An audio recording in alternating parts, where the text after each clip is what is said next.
Hello everyone, welcome back to the next video. In this video I will show you how to integrate Firebase Firestore, which is a cloud Firestore database, NoSQL database inside your iOS application. So firstly you will have to create your Firebase project.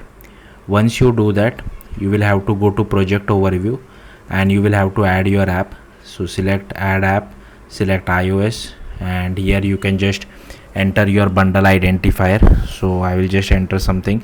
You will have to, I have already registered my iOS app, that's why I'm entering something random, but you should enter your bundle identifier from your iOS project. Then click on register app. Once you do that, you will get a config file, so here you can see you can just download that config file, and then you can just drag and drop over here inside Google service. So this is the file, so just drag and drop and make sure you check this checkbox of target membership.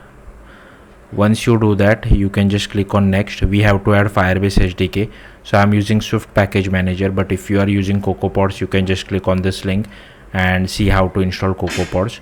We only require Firebase Firestore, so for Swift package manager, just click on file, add package dependency, and here you can just paste the URL.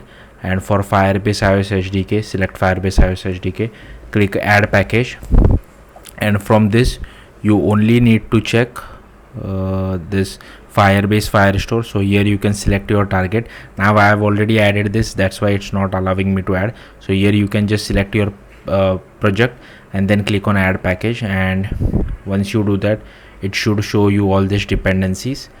Once that is done, just click on next. So here you will have to copy this initialization code. Now I am using UIKit with Swift, but if you are using Swift UI, you can follow this docs. It's more or less the same, but yeah, so in Swift we just have to copy this import Firebase core. So go to app delegate, and here I have imported Firebase core, and here you can see that I have also copy pasted this Firebase app.configure, and then click on next, then click continue to console. Then you will have to enable your Firestore database. So I have created one video for that, because once you create the database, I won't be able to show you the step. So here you will have to click on build inside your Firebase console, click on Firestore database, then it will show you, click on this create database button. It will ask you to pick a location. Be careful that once you set the location, you can't change it, so just pick whatever feels comfortable to you. Click next. Then here there are two modes, production mode and test mode. So the advantage of production mode is that for production mode you also require Firebase authentication to be configured. Now I have already made a video on how to integrate email password authentication, but in this tutorial I haven't configured it. So it adds an extra bit of security. So we don't need like Firebase Firestore. If you choose this start in production mode and you run your app and try to do any kind of CRUD operation on your database, this Firebase library internally checks if the user is logged in or not. We don't have to write extra bit of code.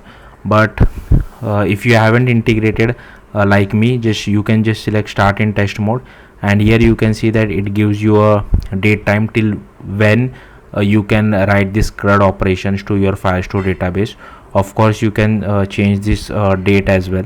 So here you can just make it to 2025 or whatever you feel like. So I'll show you that as well. So once your cloud Firestore is done, click on rules, and inside rules you can see the date, and here you can see you can just edit the date to whatever you feel like. You can just change the year, and then here you will see a publish button. Just click on this publish and your rules will be updated. Again, this is a bad practice. You should have Firebase authentication integrated, but yeah, it's fine for now. Next, I'll quickly show you the output as well. So I'll just run the app, and by the time here inside view controller I have taken few buttons.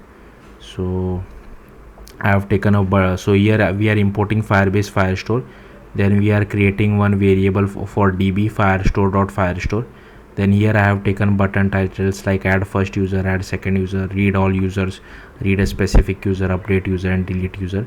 So I have just created an array and I am looping through this so I can create buttons automatically for me. I have set the button width and height of all, and this is the Y position, and here as you can see I'm looping through this array.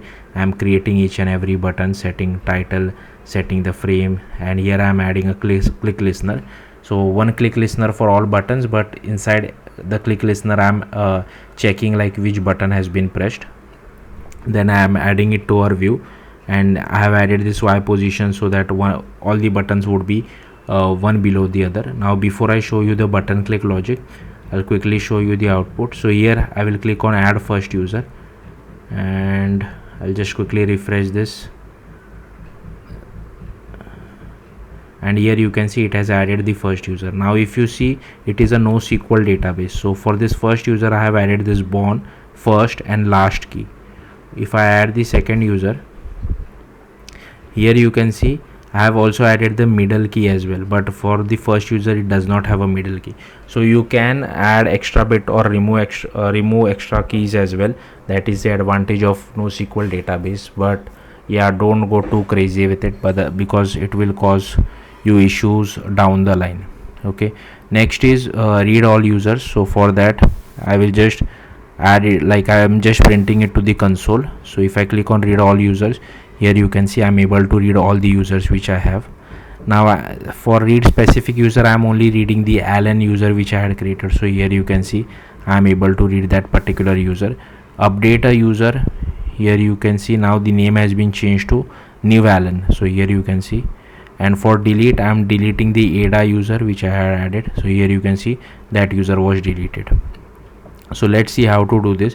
So I have one button click for all the buttons which I have created, and I have just added a check depending on the title. So I have firstly added this task because I want to use async await. Next, if the title of the button is add first user, call this method. I will show you that method in a bit, and it requires await because it is an asynchronous method. Similarly for second user, read all user, I have created all these methods. Now for adding a first user, here you can see we are just getting the db object variable, then calling collections. Here we are creating user collection. If the collection is not present, it will automatically create a collection for us, and inside that we are adding all this data. So first, last, and born. For second user, as you can see, the logic is same, but we are just adding this middle key, extra key. For reading all users, we are again doing await db.collection, getting calling the users collection and getting the documents of our collection, and this would be this snapshot.documents would be an array. So we are just looping over it and printing out the document ID as well as the data. For reading a specific user, again we are getting the collection from which we want to read a specific user. Now collection is kind of like a table, so basically consider this as a users table. Now I want to read a user who has a key of first, and the value of first key should be equal to Alan. And here I have also added this limit to 1 because this would save us cost from Firestore, because if there are multiple Allens, I don't want multiple Allens, I only wanted one Allen. So yeah, that will help us to save the cost. If you don't want to add this limit, you can completely remove this in case if you want to add, if you need to retrieve multiple data, because even if you add limit, you will get an array of query snapshot.documents. So here you can see I'm just fetching the first one. So even though I have added limit, I'm getting an array, but here I'm just fetching the first one, and if there is, then I'm just printing document ID and document data. Similarly for update user, first we are getting the collection, then we are finding the user whose first key is equal to Alan, we are limiting it to 1. There we are getting the documents, then I'm just getting the first document, and for that I want to update the first key to new Alan, and then we just call document.reference.update new data, and then I'm just printed to the logs. Similarly for delete user, we get a collection, and the where field I have again same first, but here the value is Ada. Again I'm limiting it to 1, but if you want to delete multiple user, you can remove this as well.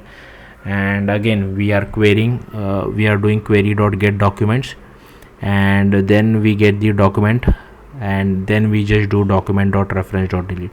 and here we are just getting the first one. Okay, so yeah, that's it. Thank you for watching. Bye.